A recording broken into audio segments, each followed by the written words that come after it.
It was 1 year ago that lawmakers here at the Illinois state capitol cut hundreds of millions of dollars in Medicaid costs. It saved taxpayers money, but hurt the state's most vulnerable. The legislature slashed $1.6 billion. Programs were eliminated and pre-approvals are needed for things as simple as paying to fix a wheelchair.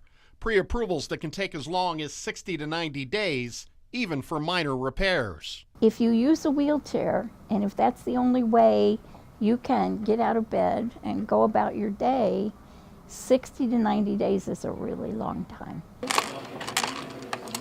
Prescription drug programs like Illinois Cares RX were completely eliminated, forcing 145,000 senior citizens to scramble for the money they need to pay for their drugs. So we still have health care for illegal immigrants in Illinois, but you zeroed out for senior citizens who've paid all their lives into taxes. So that's a wrong way to go. Seniors and the disabled who have more than 4 prescriptions a month are required to get prior approval for additional drugs, an added burden on their lives. Many drugs they simply can't afford to pay for on their own. That's what keeps them alive. That's what keeps them healthy. The people that were on multiple prescriptions for diabetes and heart things like this, those patients are now having to pick and choose which prescriptions they're going to take. 200,000 people in Illinois are required to get drug pre-approvals. The wait or fight to get those prior approvals can be heartbreaking.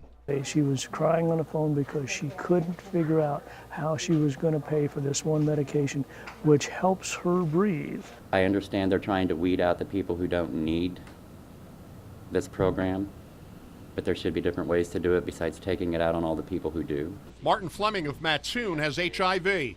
Without Medicaid, he could not afford all of his prescriptions. If I would pay for them out of pocket, it would be over $30,000 a year. Your medicine comes to you to help you have a quality of life, and then you find out the state's taking your quality of life away.